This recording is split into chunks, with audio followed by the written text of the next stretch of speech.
Tiago Henrique Gomes da Rocha, também chamado de Maníaco de Goiânia, é um assassino em série que, ao ser preso, confessou ter matado pelo menos 39 pessoas, a maioria mulheres, entre os anos de 2011 e 2014, na cidade de Goiânia.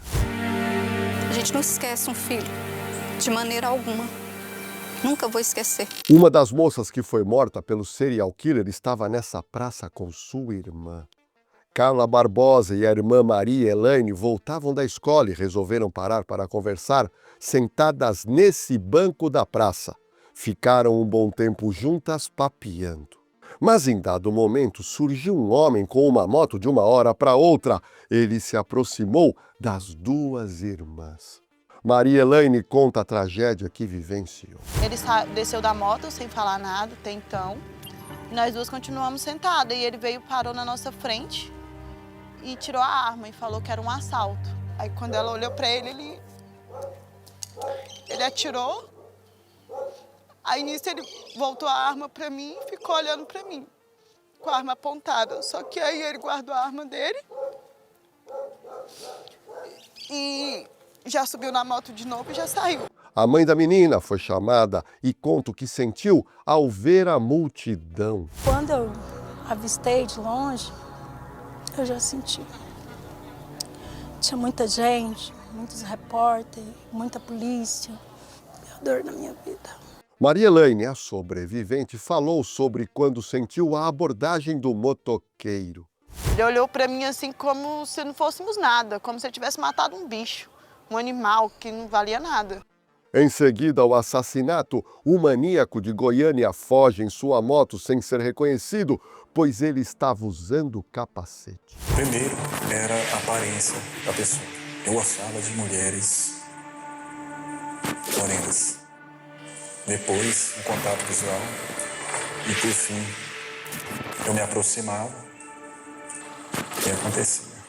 A mãe da menina foi chamada e conta o que sentiu ao ver a multidão. A irmã que sobreviveu passou por trauma terrível no dia do velório de Carla Barbosa.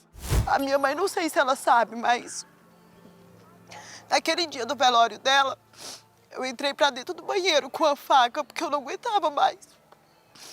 Eu tentei me matar. Eu ia fazer comigo, eu falei, eu não vou suportar. Meu nome é Jorge Lordelli e olha, não esquecem, toda terça-feira aqui no canal às 7 da noite tem live comigo, aonde você vai poder fazer a sua pergunta e eu vou te responder na hora, hein?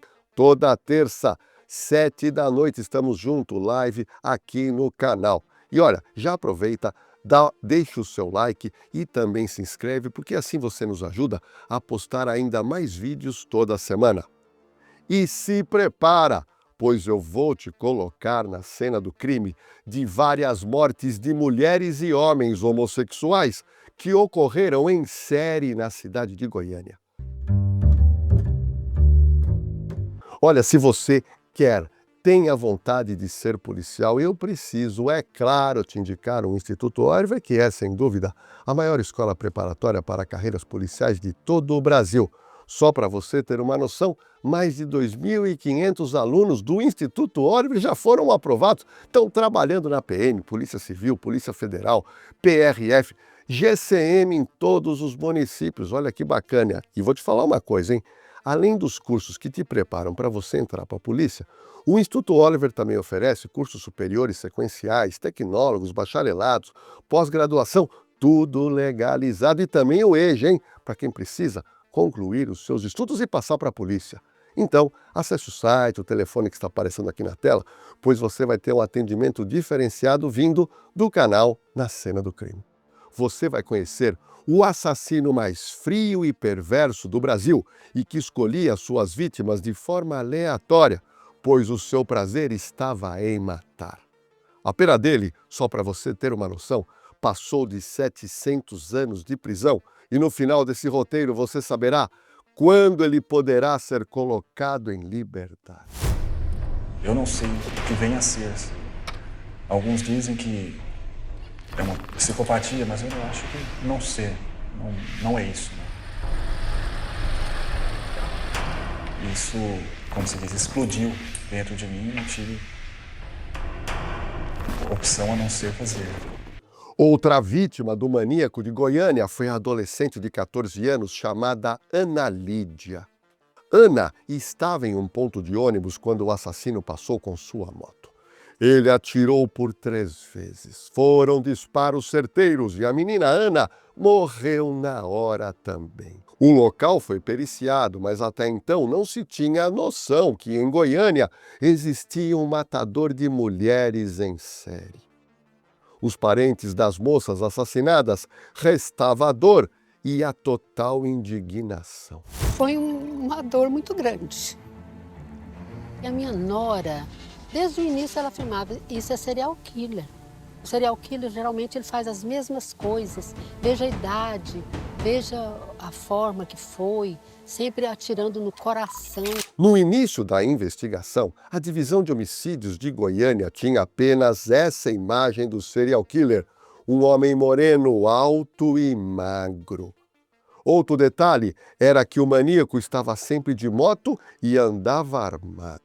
A Polícia Civil conseguiu imagens do assassino através de uma câmera de segurança, mas como identificá-lo se ele usava capacete e viseira escurecida? Mas vamos lá. Os investigadores conseguiram mais essas imagens de uma das mortes do maníaco de Goiânia. Mas, mais uma vez, não era possível estabelecer quem era aquele homem de moto com capacete escuro e com roupas tampando braços e pernas. Tudo ainda era uma grande incógnita.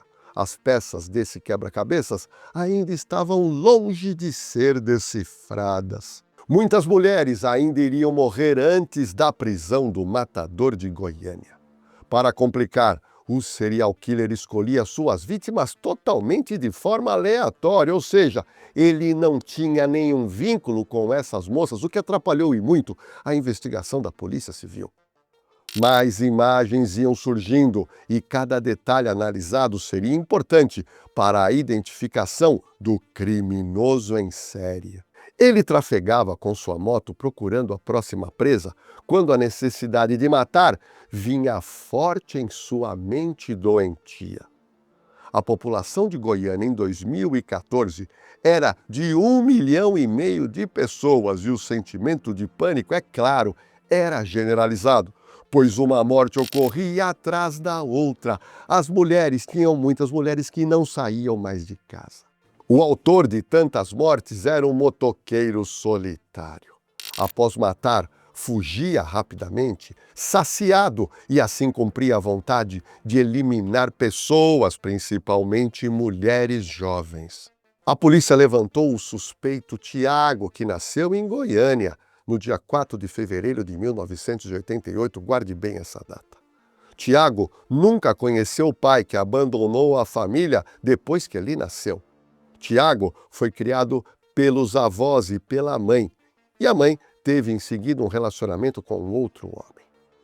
Tiago conta que na primeira e segunda infância passou por 3 fatos que o marcaram demais e que geraram enorme sentimento de raiva incrustado em sua mente.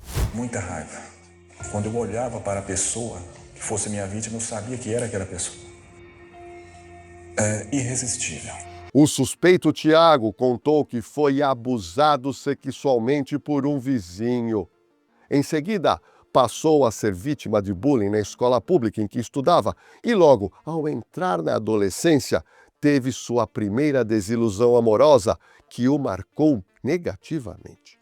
Com todos esses acontecimentos, Tiago se tornou um jovem bastante tímido e muito retraído. Após atingir a maioridade, passou a morar somente com a sua mãe.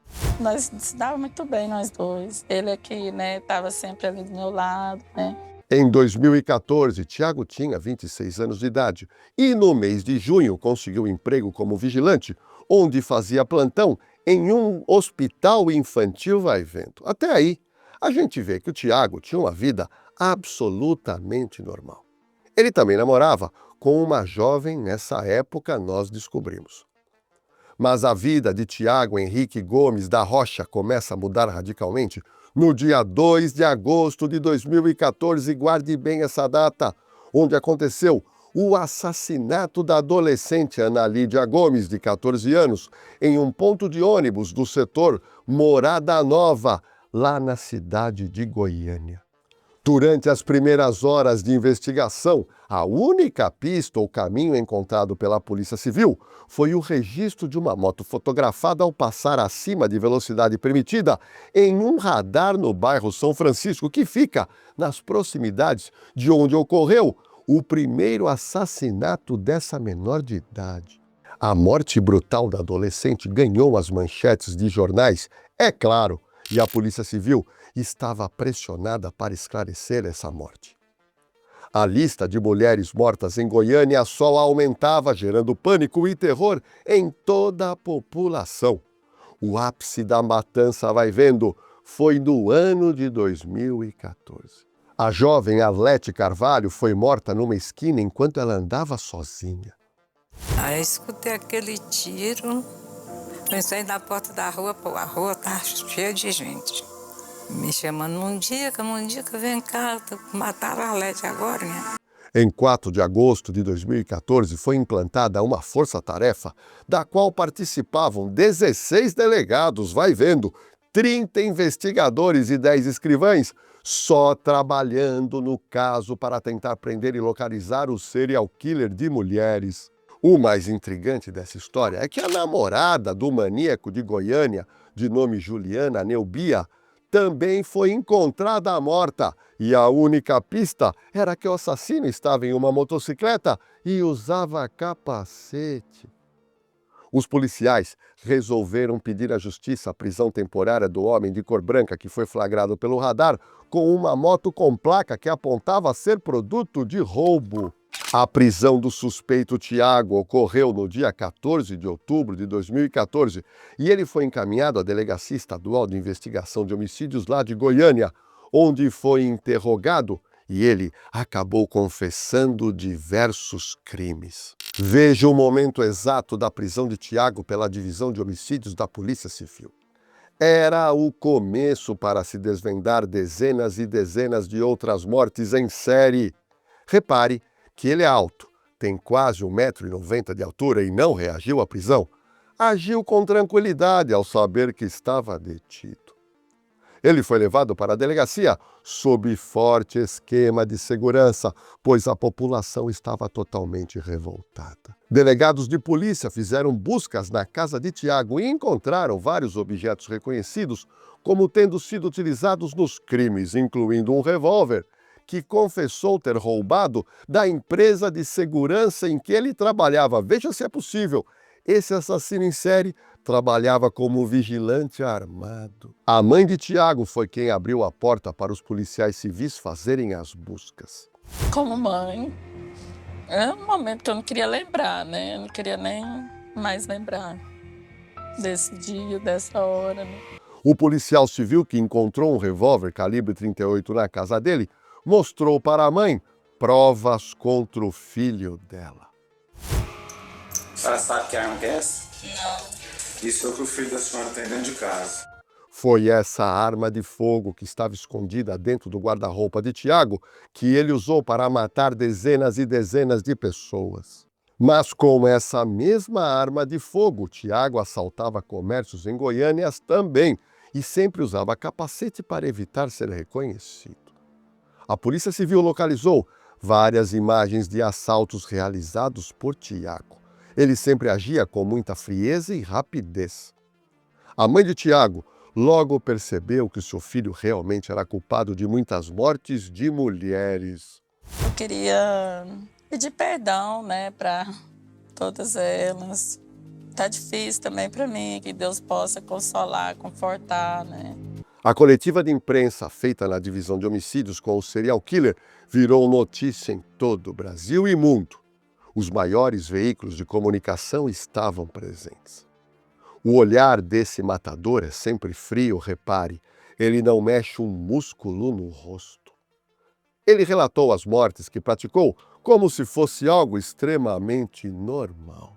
Uma semana depois da prisão, a polícia já tinha comprovado através de exames periciais que pelo menos 8 vítimas de homicídio tinham sido atingidas por projéteis disparados pela arma que foi apreendida na casa de Tiago, o revólver calibre 38. Ele dizia para mim que não conseguia ficar 1 dia, 2 dias sem matar uma pessoa. Pelo histórico, pelos anos, você observa que se ele começou em 2011, ao meu ver, o Tiago matou aí mais de 80 pessoas na cidade de Goiânia. Uma pista que ajudou nas investigações foi um registro policial contra o Tiago, que foi lavrado em 2013, pois ele furtou naquela época uma placa de motocicleta no estacionamento de um supermercado. A ação essa que foi registrada por uma câmera de segurança daquele estabelecimento. Além disso, ele já havia sido preso em flagrante e depois solto também em 2013, por estar utilizando uma motocicleta com placa roubada. Minha produção conseguiu imagens de Tiago subtraindo placa de uma motocicleta estacionada em um supermercado na cidade de Goiânia. Ou seja, o passado criminoso de Tiago fez com que a Polícia Civil de Goiânia conseguisse linkar o homem branco que dirigia a moto em excesso de velocidade nas proximidades do assassinato da menina de 14 anos como sendo o autor desse bárbaro crime e de outros assassinatos em série. Eu me livrava do sentimento ruim. Eu me livrava disso. Mas eu não sentia nenhuma forma de prazer, não. Eu não conseguia encontrar uma coisa que valesse a pena viver. Tiago foi interrogado por 8 delegados e durante os depoimentos descreveu as suas vítimas somente por números. Vítima número 1, vítima número 2, até chegar ao 39º assassinato que ele confessou. 2 dias depois de ser preso, ou seja, dia 16 de outubro de 2014, ele tentou se matar na cadeia, cortando os pulsos com vidro de uma lâmpada quebrada. Ele foi socorrido e os ferimentos foram considerados de pouca gravidade, e ele sobreviveu. Até chegar à vítima, eu tentava segurar o meu corpo, ele esquentava bastante. Meu coração acelerava, muita raiva. Raiva generalizada. Não deu para segurar, foi irresistível. Em 22 de outubro do mesmo ano, ele foi transferido para o complexo prisional de Aparecida de Goiânia. Inicialmente, foi instaurado um processo contra o réu por posse ou porte ilegal de arma de fogo de uso restrito, crime qual é previsto prisão em flagrante. Bom, em um novo depoimento, depois de sua transferência para o complexo prisional de Aparecida de Goiânia, Tiago confessa ter matado. Inicialmente ele falou 29, não 39, como havia confessado em tese no primeiro depoimento. Tiago contou ao delegado cada um dos crimes de mortes que cometeu e ele contou tudo com muita precisão. Vítima 20, quem que foi?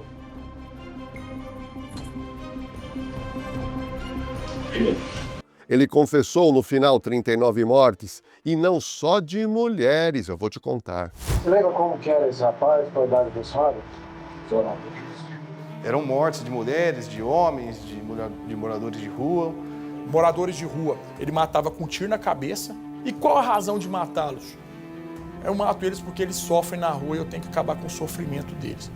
Em outubro de 2014, pouco antes de ser transferido para a penitenciária de Aparecida de Goiânia, Tiago passou por uma avaliação psicológica informal, que não fez parte do processo, que o definiu como tendo o perfil de um assassino em série, com um comportamento diferente dos psicopatas comuns. No início de fevereiro de 2015, Tiago foi avaliado por 2 psiquiatras da Junta Médica do Tribunal de Justiça lá de Goiás, e foi um pedido formal feito por juízes que presidiam o processo.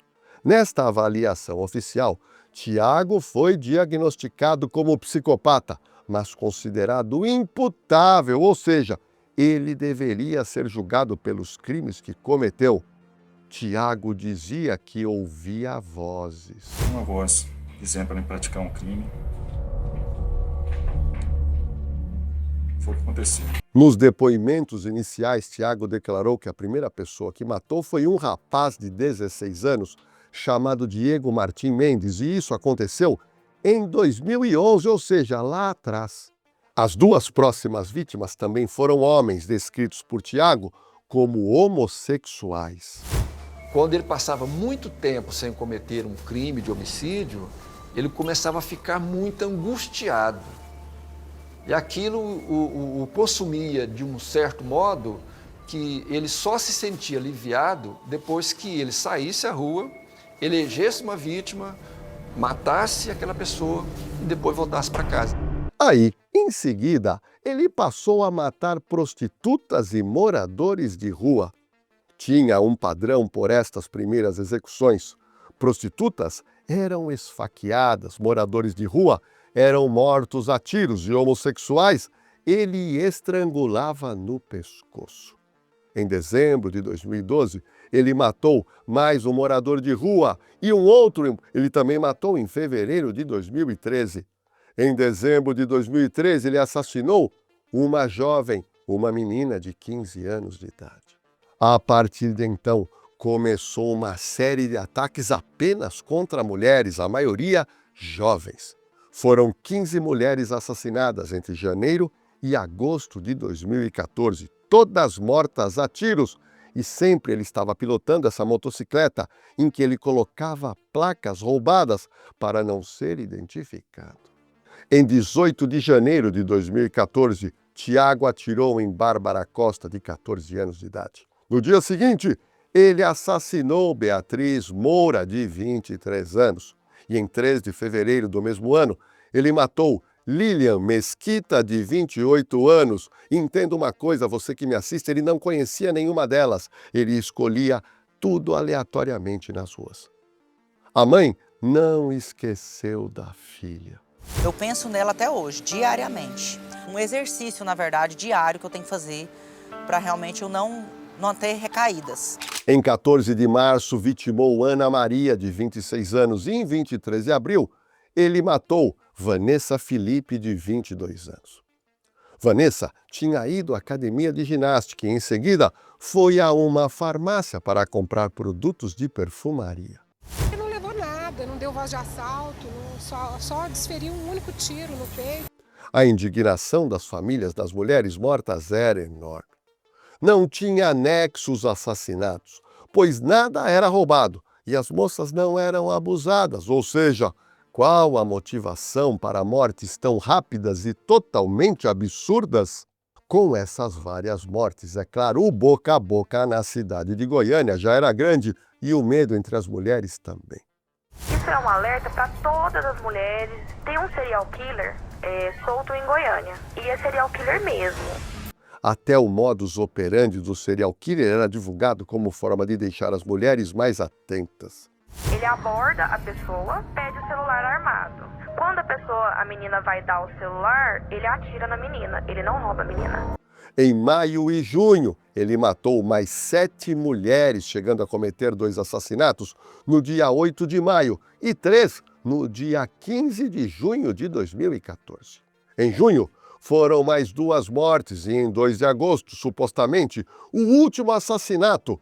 E a vítima foi Ana Lídia Gomes, de 14 anos. Nos depoimentos seguintes, Tiago reduziu o número de assassinatos. Ele não disse mais que matou 39 e falou que matou 29. Contudo, as investigações continuaram em pelo menos 38 dos 39 confessados inicialmente.